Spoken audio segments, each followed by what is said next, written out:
You're listening to GotTechED the Podcast with your hosts, Eric Guise and Nick Johnson.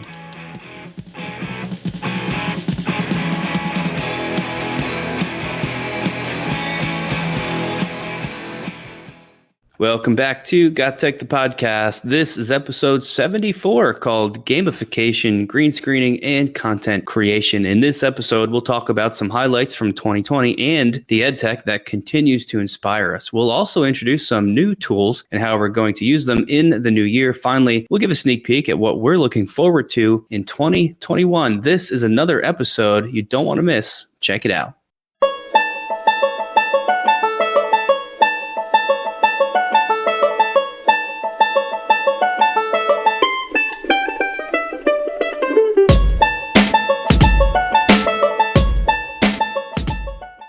All right, so we're wrapping up. We almost have 3/4 of episodes in the bag, so we're getting close to our 75th. I guess our next one, which will be the one right before the new year, that's going to be our 75th, and before we know it, we'll probably be at the century mark. Yeah, man, 75's getting up there. That'll almost be, what? I'm trying to think when the 3-year mark will be. So 26 weeks in a year, right? So what's 3 years? I'm terrible at It's going to be March. Okay. March will be 3 years. Yeah. I can't believe it's been 3 years. I mean, I feel like we just started doing it and we're learning so much as we go. It's quite amazing. Yeah. So let's just get right into today's episode.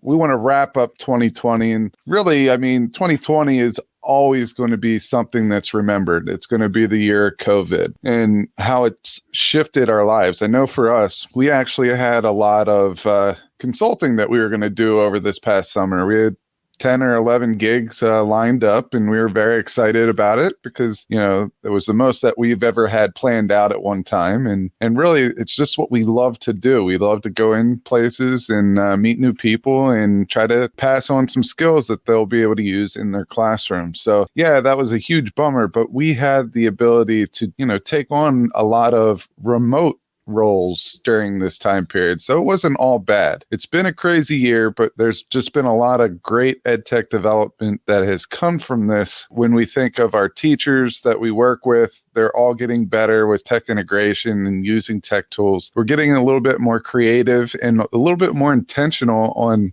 how we're teaching and why we're teaching and some of the stuff that we've been doing. Yeah, we didn't really plan on getting into that, but I have to. You just made me think of it. And what a great point, man, about being intentional about what you're doing every single day, because your time, now that we're trying to do everything on the computer, your time is more valuable than ever. And, I'm trying to figure out how to do what took me maybe 60 minutes or 90 minutes in class last year. And now that I have 45 minutes, how do I accomplish the same thing? And I haven't thought about it as being more intentional, but that's the key word. We're just, it's like the focus is increased. And I think it's just impressive what we've been able to do. Not only, GotTechED and still getting ourselves out there in a lot of different ways, but just, in a broader sense as teachers and educators, it's been really cool to see. So great point there. Going along with that a little bit more, we have, as teachers, we have changed, we've shifted the way that we approach teaching, especially in this remote space. So I see a lot more teachers assigning these content creation projects that we've been talking about over the last couple of months. And I just see that students are really pushing out quality content, and we're not trying to cram. I'll use a Doug Brower-ism here. He was he just retired. He was one of my bosses. He always said, we always try to put 10 pounds of potatoes in a 5-pound bag. And that's really what I feel sometimes we do when we make sure we get a certain number of projects in every unit. We make sure that we test a certain number of times in a quarter instead of allowing students to really prove what they know through the creation of these quality content projects. So where have we been over the course of 2020? We had the ability to do a lot of remote things, such as the Tackling Tech podcast, which is sponsored by Dino. We've been on that a couple times, their YouTube channel, those types of things. We've done a flip-flop type episode with them where we talked about flip-flops and our little side project with, Kyle Nemus talking about all the ways that we screwed up when we were implementing the flip classroom into everyday practice. Yeah, it's allowed us to also build out our own YouTube channel. If you haven't checked that out yet, head to YouTube and just search for GotTechED. You'll see we have tons of videos, and we're trying to be as good as we can about always posting new things when we find them in a much more sort of short format for you guys to get, and with the visual behind it too, of not only hearing us explain some of these tools, but seeing how they work to get a better sense in a much quicker way. Also, just, I think it was the Department of Education for New Jersey. They brought us on for a special segment or a special PD recording that you can find on that website, and some other conferences too. Like, oddly enough, the art educators of New Jersey pulled us in. I guess it's not that odd because we do a fair amount of, like you said, content creation type things. So all of those have been great. And I know you're a little bit better about getting out into some podcasts yourself. Haven't you done some of those as well? Yeah, I've been on with Jeff Bradbury and asked the tech coach a couple of times. Really, I think just building that strong connection with a lot of the Edji podcasters out there is pretty awesome, because it gives us all the opportunity to grow with one another. I mean, a lot of people, we have an audience, and we like to throw shout outs to other podcasts, because we don't see it as competition. We see it as making everyone better together and growing together, which I think is a huge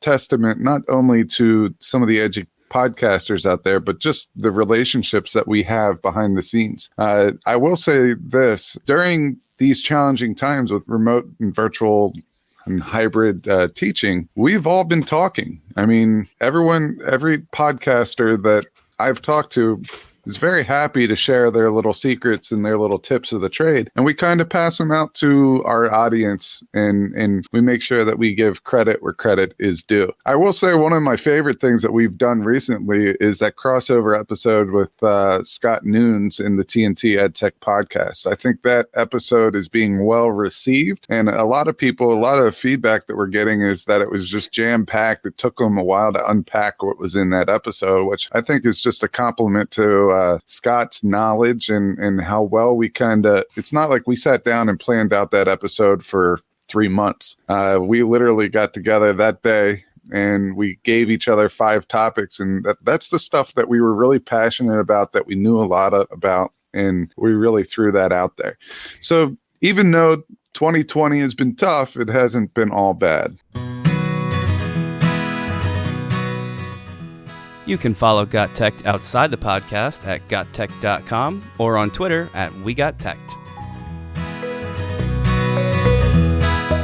So let's actually use that as the start to our second segment, which is sort of like I'm realizing a tradition for us. And again, kind of weird that we've been doing this long enough to be developing some traditions. But one of those for sure is, the end of each year, sort of recapping the prior year, but just generally talking about what's inspired us, what we want to take a closer look at, especially as we go into winter break, sort of that recharge time, to go home, put down the computer screen this year, but also to start planning and thinking about what do I want to do to begin what almost feels like the second half of the year. I know it's not quite halfway, but let's get into some of that stuff. And I'll start off because this first one I kind of picked out, and you mentioned it briefly already, but man, one thing I'm going to be looking at over break for sure is trying to bring more game development and gamification into my classes. That episode with Scott Nunes, the crossover with TNT Edtech podcast, man, what a great one. If anybody hasn't checked it out yet, it's episode 72. If you're a listener to Scott's show, you can also listen to it on his feed as well. I'm not sure which episode number it is for him, but so much cool stuff. In particular, that gamification aspect. I know one of the things he brought up was I think it was a Hunger Games style game that he does in his class, and in the physical challenges. And it caught my attention because I always do a couple physical challenges too as part of the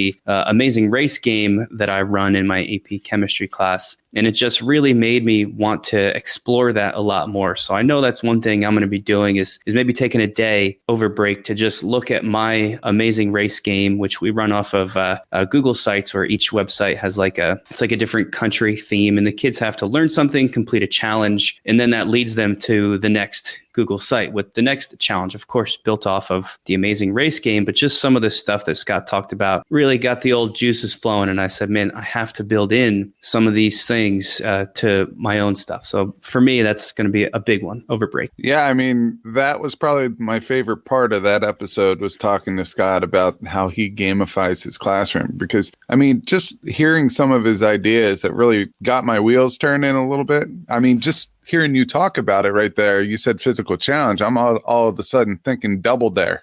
Yeah. The old Nickelodeon thing. Can we build these team challenges, like these team building challenges, and mix it with content and get the best of both worlds there? That's what I'm kind of thinking about right there. So as we start the second semester, and maybe we have a new class that we want to start up there, is this a team building / content building way of us to gamify our classroom? I think it's pretty awesome. But as far as gamification goes, I'm still making some digital escape the rooms, and I want to make some physical escape the rooms. I just don't know when they'll be used. But I just found this Edtech tool. It's been around for probably a little while, but it's new to me. It's called Snotes.com, SNOTES.com.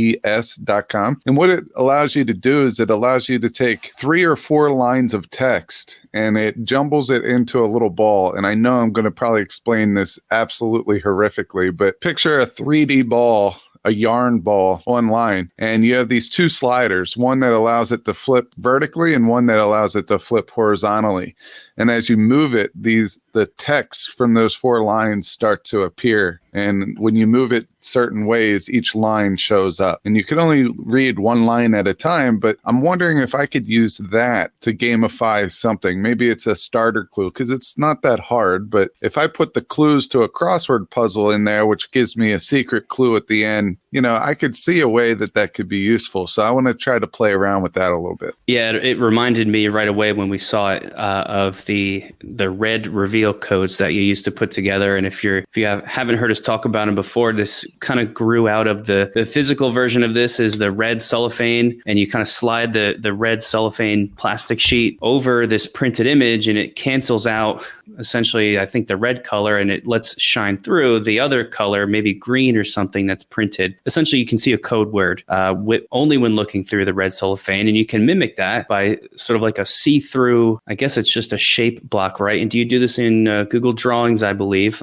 It's been a while since we've talked about it, but you slide this red shape up in Google Drawings, and it cancels out some of the colors and lets this code word shine through. It sort of reminded me of that. Yeah, I mean, I could put our template to the red reveal into the show notes, and people can play around with it. It's pretty cool because even if we would show this on the computer, and this is the tough thing, I've tried to do a how-to video on this, but you can't actually see it on my screen when I do the red reveal, because you have to tilt your screen a little bit too, and it will make that word show up. But we'll put the red reveal template in the show notes so you can play around with that. We'll also have the link to snotes.com as well. Yeah, so that's a cool one. And just all these different like code breaking challenges, even just as like a one-off thing that you can do just for a quick 15, 20 minutes in class. What an engaging thing. So it's definitely, like I said, something I want to put more energy into, and I'll start looking at over our winter break here. And something else that's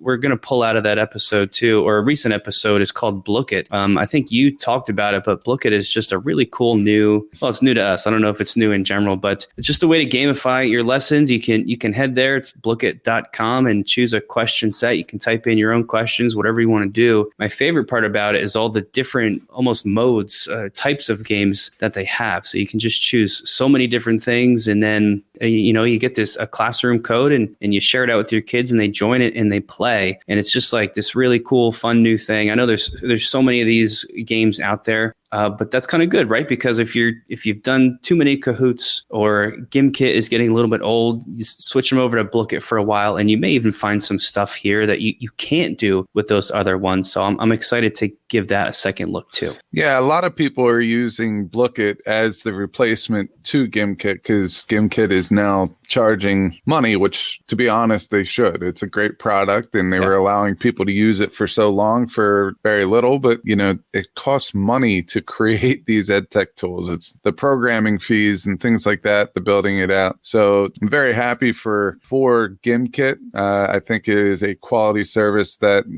really deserves the price that they're asking. I think it's reasonable. But for those districts that can't afford or the teachers that don't want to spend money out of pocket, I think a Bookit is definitely something that they can look at. So let's hop into another one. In episode 71, we talked about having students be content creators. And we said that we were going to challenge ourselves to kind of make this a reality in our classrooms, in our school and everything. So there's going to be an episode that we talk about a little bit later about student content development, but we're actually following through on something that we wanted to challenge ourselves on. And that's the creation of a digital hub within our school where students will be the content creators of that website. So we're going to allow them to publish podcasts that will be on iTunes and some of the major players. We're going to allow them to, run free with the blog posts and displaying their artwork, their poems, the newspaper, some digital magazines and things like that. And, I'm pretty excited about this. I mean, we've been kind of planning this for a while, and 2020 did get in the way a little bit because we also made a course that would help support this, where students would be the whole object, or the whole purpose, I should say, of this course is to teach them how to be content creators, how to create a brand, how to push their own content out, and to give them those real world skills that they'll need when they get out to the workforce. Yeah. So I think probably as that becomes a reality, you guys will be hearing a lot more about it from us. I'm sure we'll devote at least an episode, maybe more, definitely pushing out some sort of a guide on how to do this, which is, building literally a class in your school that's all built around sort of like modern content creation, teaching kids, how do you start a podcast? How do you start a website? How do you tie that in with their social media and their branding and their YouTube account?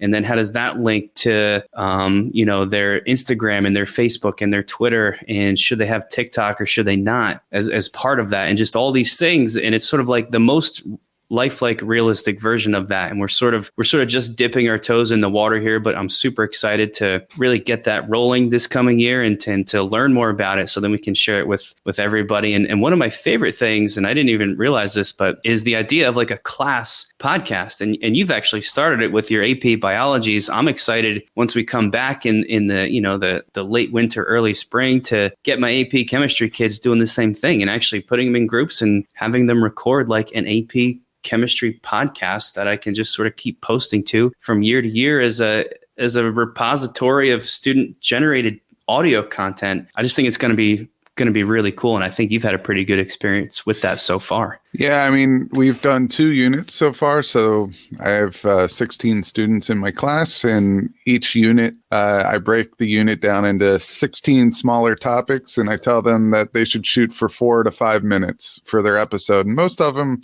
are between 5 and 12 minutes. So they actually go a little bit beyond what I asked them to, but they realize that if they know their stuff, I mean, by the time they introduce it, provide any type of definitions or anything like that, provide an example, talk about some data behind it, and then do a recap of how it fits into the overall course, the bigger picture. I mean, they have like 10 minutes of content there, and they're doing fantastic with it. I mean, they really, I thought I would get a little bit of pushback from this, but really they do it. And I think it sounds like they're enjoying it. The last unit, I challenged them to have some type of a sign-off tagline, like "Go get your pet spayed or neutered," something like that. That was the example I used, and a lot of them came up with some really clever, and sign-off taglines. They made me laugh. Some of them, other ones were just straight by the book, but they were still good. Yeah. That's always my favorite part of all this stuff is seeing it's like incredible what the kids can come up with. And you're like, man, I didn't even think of it that way, but what a great product. So that's awesome. And I'm pumped to start doing that myself. Let's move into something else that I've been thinking a lot about. And we've almost been harping on this, but just that idea of keeping your students engaged. Of course, the Zoom world or the Google Meet world, let's just say the virtual meeting world that we're all living in. And especially now in our classrooms, times we're all dealing with. We've talked so much about it, but I really want to start paying more attention to keeping my kids engaged and not just talking at the screen because you're trying to cram all this information into the shorter class periods that we have or whatever it is. And I believe it was episode 66 that we really explored this, but just that idea of engagement. So, an old tool that we used to bring up a lot more, and I'm giving a second look now, is Edji. It's like an annotation tool where you throw up a document, a PDF, and the kids can sort of highlight different areas and see in real time where everybody is highlighting to get a sense of the areas of that written work that's drawing the most attention and some of the opinions and comments about that. It's like a live active discussion board space. I haven't used it yet this year over Zoom, but it's perfect for it. And I want to start doing that. Jamboard, what a great tool that's been a savior.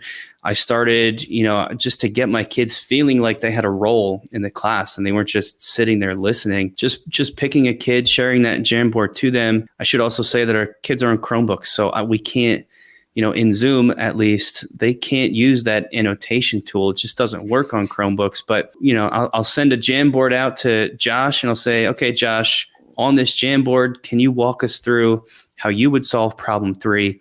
And then I share my screen and everybody's watching Josh work, just as if we did have those annotation tools, and that it's really opened things up and made the kids feel like they have more of a voice and they're a part of the lesson, just like if they were in class and coming up to the whiteboard or working in small groups. So just lots of little things like that we can actually do in our Zoom classrooms to make them hit that mark for engagement. Yeah, I mean, we have talked about this for a while, but I think it's super relevant and we're still doing a lot of great things with them. I will say one thing that going along with the interaction in, when we're working with Google Slides and Jamboards and things like that, there are some neat extensions that are coming out that will support that. For example, if you're using Google Slides, there's an extension. It's called Full Screen Interactive Google Slides. All right, and this was actually introduced to us by one of our colleagues, Jeff Loesch, who was also a guest on the show. Someone at his wife's workplace developed this extension. And what it does is it allows your Google Slide presentation to be full screen, but it still gives you the ability to move things around and edit that screen. I mean, that is huge because every time we share our screen in Zoom or Google Meet, really, that presentation screen gets smaller. And if we want to edit or manipulate that slide in any way, we have to go out in, the editing mode, which even makes it even smaller. So what this extension does is it shrinks the preview screen on the left. It makes it not even there, and it blows up the actual portion of the screen that we want our students to see, and it allows you to manipulate the slide. So if you had, if you're in a first, second, third grade, somewhere in there, and they're working with coins, and you put copies of nickels, dimes, pennies, quarters, all that stuff on the right side, and you ask the student to drag the number of coins over, all right, or if you're going to drag the number of coins over to make proper change, you can do that. So if it was 27 cents, you could drag over a quarter and 2 pennies while presenting to your students. So I think that this extension is something that's going to catch on like wildfire. That sounds really great too. I haven't tested it, so I'm not sure if this would work, but using that special presentation mode while recording a screencast, one of the limitations of recording a screencast with your normal full screen presentation and slides is just that you can't move anything around. But now with this, you can have that almost full screen. I know it's not perfect, but basically full screen Google Slides showing, but now you can interact with it and move stuff around. What a great way to generate some super cool videos. I'll close this out too, talking about, Zoom engagement, just by referencing two of my favorite things we've talked about just in the most recent episode, classroomscreen.com and classflow.com. I actually started using these today. They live up to the hype that I put on them, especially classroomscreen.com. In that episode, just a place to put everything you'd want to do, whether it's timers, random name generators, QR code generators to push out digital worksheets to your kids all in one place, super easy. We don't have to go spend a lot of time explaining those again. You can check out episode 73 if you want. But man, what a difference that made for my class just earlier today. So I definitely would recommend those to people for a second time. Yeah, I actually used ClassFlow to run a professional development the other day. So I would go over a couple tools, Edtech tools that staff members can use. And then as I was transitioning into the next activity that we had to do, I just kicked out one of those games that you could throw out to staff. It was just a holiday, like solve these puns type of thing. I pushed it out. They did it. It was awesome. Loved it. All right. So let's get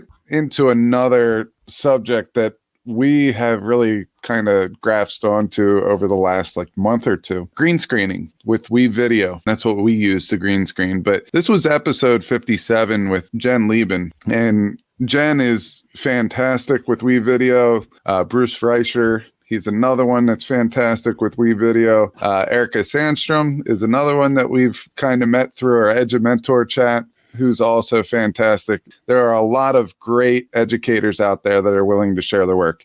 Darren White is another one. Stephanie Howe, who was on the podcast. All of these people work with WeVideo a lot, and kind of ties into our 1 Minute Film Festival that we've been working on with our students, and we bring those in. But just the ability to use WeVideo for so many things, and also to use them. WeVideos are PowerPoint backgrounds when we do presentations and things like that. Green screening, I think, is, especially with how easy it's becoming to use, I think is going to be a game changer in 2021. Yep, I agree with you. And, there's lots of ways you can go about doing this. I always pictured green screening would be like some cool fancy thing you had to be in a studio for and have all this expensive equipment. You don't need any of that. You literally just need your laptop or your phone even. And there's so many tools today that are just free that'll do it for you. I mean, WeVideo is probably the easiest one to use. You pop your video in there and select the color you want it to chop out,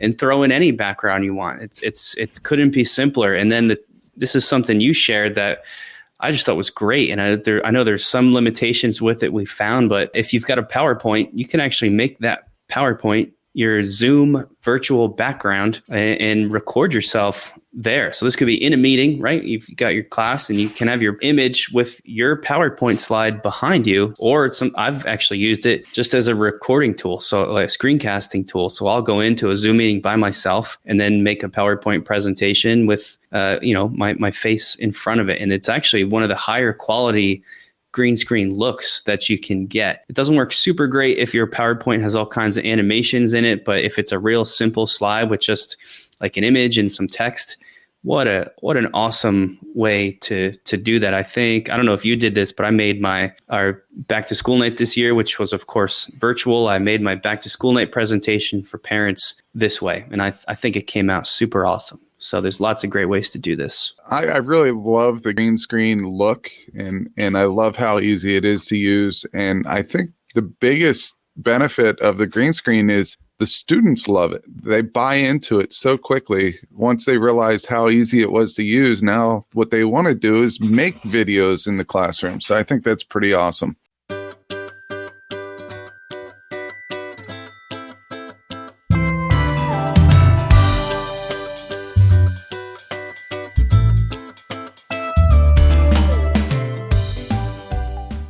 So I guess this brings us into kind of where we're going from here. What do we have to look forward to in 2021? And I know a lot of us are very happy that 2020 is kind of come and gone. But, one thing that I'm looking forward to in 2021, and I think we're getting there, is a vaccine. Yeah, I thought you were going somewhere else with that, but I mean, what else? That's like probably the biggest thing we're all looking forward to. I know just right now we're recording this on a Friday and I'm going a little bit stir crazy because we've been home and I feel like we can't really go out to eat anywhere because it's cold. It's going to be rainy and I just can't get out of my house. So I can't wait for that vaccine to get here fast enough, man. I don't know how you feel, but that's where I'm at with the whole thing. Well, I was talking to my wife a little bit about this the other day, and, she's been pregnant or nursing for the better part of the last decade. I mean, we've had 3 kids in the teens, in the 20 teens. And so we were looking forward to going on vacation, like an all-inclusive somewhere. And we had to cancel it like 3 times. We bumped it back like 3 times, and then finally we just canceled it. And we're making do. But, I'm kind of ready to get away for a couple days without the kids. Just a long weekend somewhere would be fantastic, and kind of celebrate the milestones that my wife and I kind of gone with growing a family and things like that. Yeah, it's coming. I think you'll get your chance soon, hopefully. And I hope this isn't revealing too much, but this is something about Guise and his life that always kind of impressed me, is that you got married, bought your house, and then started having kids, and really haven't stopped having kids, all in like this insanely, intensely crushed time period. So I think more than anyone else, you deserve to take a break and get away for a little bit, for sure. I appreciate that. We got married in we just celebrated our 7-year anniversary, and we had 3 kids, 3 boys since then. And, we kind of bought a house and planned our wedding at the same time. We never do anything the easy way. That's for sure. Yeah. So that's a big one. And I don't know if I've mentioned this before on the podcast, but my wife and I are expecting our first child. So we're a little bit behind you, but the first one's coming up. She's about 8.5 months right now, maybe even a little bit more than that. So sometime in the next 2 weeks, the immediate GotTech family is going to get a little bit bigger by one person. So we're going to have a little girl. And that's kind of what's on the forefront of my mind right now. Actually, that's why we're recording this podcast a little bit earlier than we normally would, in preparation for maybe me not being as available for that. So I'm super pumped. And you've given me lots of great advice for the upcoming, what it's like to have a new baby around in the house too. Well, I can't wait for our next recording, because we're definitely going to do it on video. I think we should do it live, to be perfectly honest. And I'm going to see, like, Nick is going right now. He's pretty spry. He's sitting up straight. He has lots of energy. And I can't wait to see, his 3 cups of coffee, or maybe his espresso shooters next to him as we record our next one, because sleep is a blessing, my friend. It's a privilege, not a right, especially when you have kids. You mean I'm not going to get my full 8.5 hours anymore? No, that's done. That's done. And you're now going to realize why I look the way that I do. All right. We'll see how it goes. I got that to look forward to. And then, just getting back to some more of the GotTech universe stuff, or at least the Edtech universe stuff. We do plan on starting a new podcast, which I'm not sure if we should mention it, but I'm gonna do it anyway, because I'm pretty sure it's gonna go down. We've mentioned before, one of our side projects is a company called Treefish EDU, sort of like the business consulting arm of GotTech, you could say, with our buddy, co-creator of Classroom Q, that's Kyle Nemus. And we started this company in this 2020 world where we can't really do what we wanted to do, which is go, get hired by people and as consultants, and go help them implement technology in their schools. So we've been creating digital content, and I think we're going to turn it into a podcast, right? Isn't that the plan as of now? Yeah, I think that's something that we've been talking about and that we really want to do. I mean, for me at least, podcasting is kind of I don't know, that's where I feel relaxed. It's how I decompress after a long week. I like to go on to podcasts, and I like to listen to podcasts and things like that. So it's become a big part of my life for sure. And I just think that between, Kyle, yourself, and me, we have a lot to share in certain aspects of teaching that might be beneficial for, other educators to hear. So I'm very excited about that as well. I'm glad that you mentioned it. But I think everyone, we hope that you have a safe holiday season. You enjoy the beginning of winter, and we wish you well as we head into 2021. But just so you know, we did throw out a teacher's guide to remote and hybrid learning that's on the website, but we'll also put that in the show notes. It's been we've been hearing a lot of good feedback about it. We keep adding to it, but that'll be there. If you like what you're hearing, and I know that this episode was a little non-traditional for us, but if you like what you're hearing, go on to GotTech.com, check out what we have there. You can subscribe to us, but the biggest thing is, one of the best gifts that you could give an educator for the holidays is, the gift of knowledge. share our podcast with them. See if, if they like what you like. And we appreciate that everyone listens and that we're building up this PLN. And we hope you feel a part and connected with our PLN as we talk with a lot of you on Twitter and some of the social medias. But check out our YouTube channel. And best of all, just have a great rest of your year. And we hope to see you in 2021. Thanks for listening to GotTech the Podcast. Remember to subscribe to our show and follow us at WeGotTech on Twitter so you can stay up to date with the latest episode releases, blog posts, product reviews, and PD announcements. You can also follow Guise and I individually at Guise GotTech and at Nick GotTech on Twitter or on Instagram at Nick GotTech. Finally, remember to check out our website, GotTechED.com, where we post all our episodes, articles, and resources available to you for free. Until next time.